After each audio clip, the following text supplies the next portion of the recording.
Oh, this is probably bad, huh? I think I'm dying. But that's okay. Bimo always bounces back. Not this time. But I'm supposed to save the drift. That's my job. Now your job is to be dead. Oh no. Bimo, you can get through this. Really? Just kidding. You are not a hero. You are nothing but a little kid, Bimo. Oh. No. Bimo always bounces back.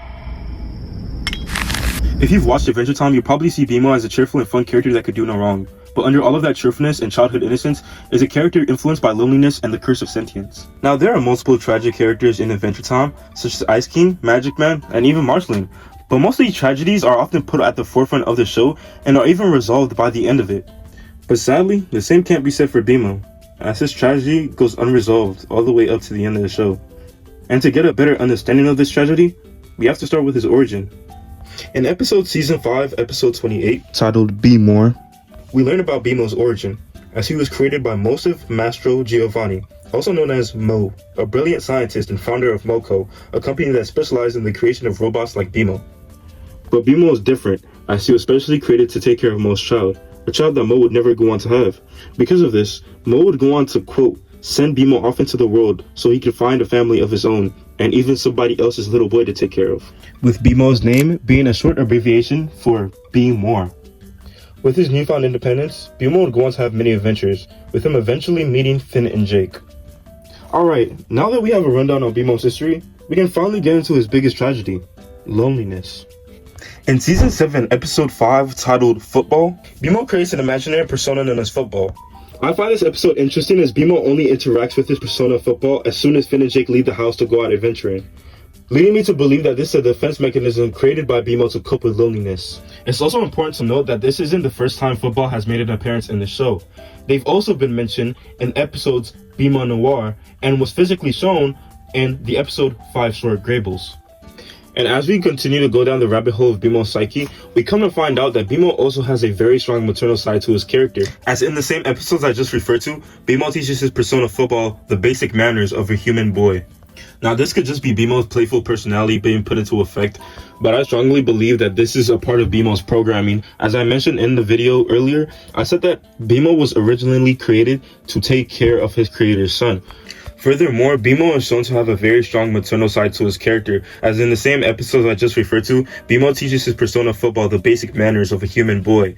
And in the other episode I referred to, Bimo Noir, Bimo acts as a parent to a TV remote he calls Bebe.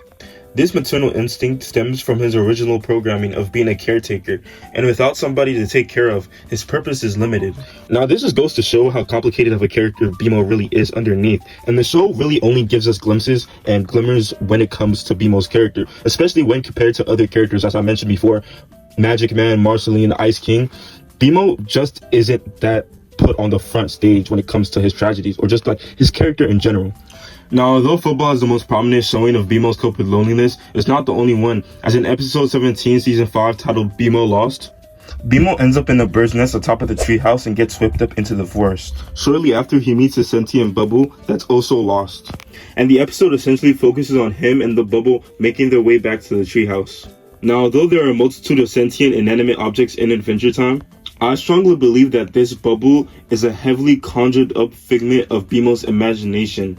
As in the episode, Bimo is completely by himself in the forest, but as soon as he wakes up, he is greeted by the bubble.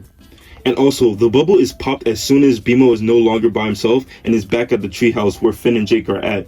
But it's also important to mention that the bubble was physically popped by Jake, but that could have also just been conjured up by Bimo, as he tends to have a very strong imagination. But in general, this episode, Bimo Lost, has many fans confused on whether this was an actual sentient bubble or just another figment of Bimo's imagination.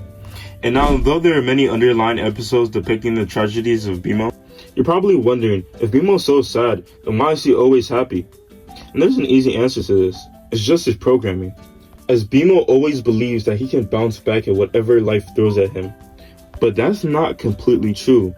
Because you see, Bimo's full name, Be More, truly represents his character to the fullest, as he can be sad, as shown in Distant Lands when he was contemplating his own death.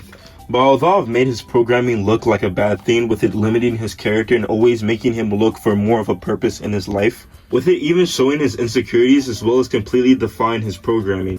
But his programming isn't always a bad thing, as towards the end of the show, when Golb is about to destroy Ooh, Bimo uses his maternal nurturing and comforts Jake through singing, which leads to the defenders of Ooh figuring out Golb's weakness.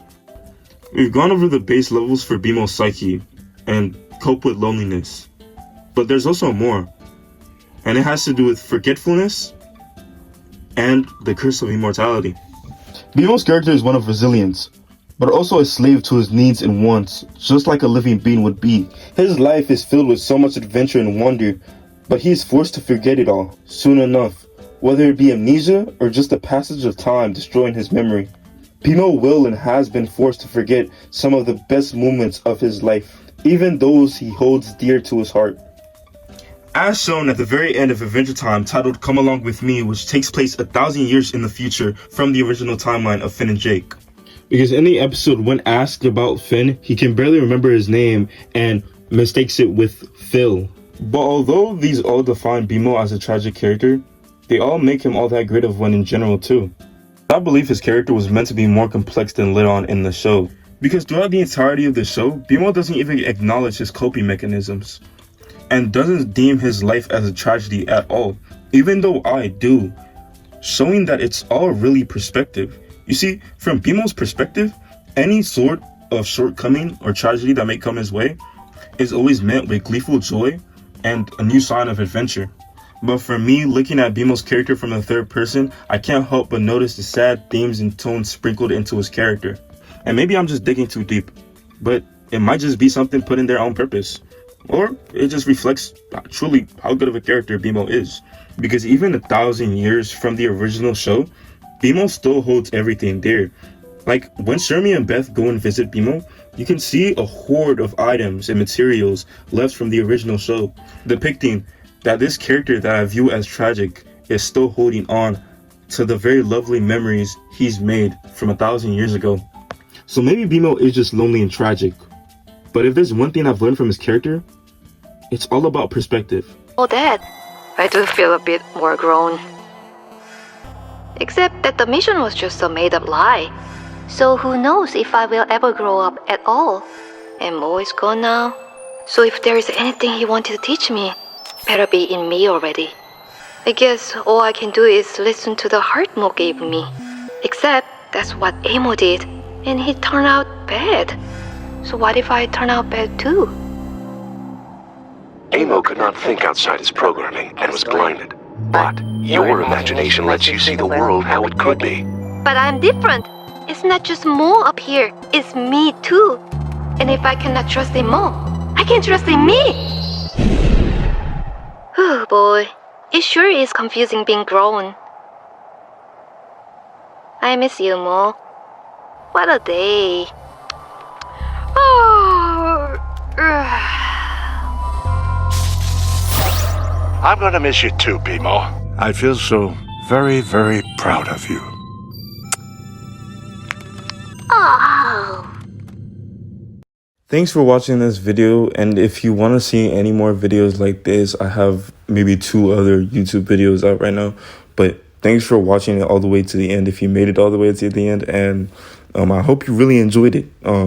If you haven't already, make sure you subscribe, click the notification button, and like the video, of course.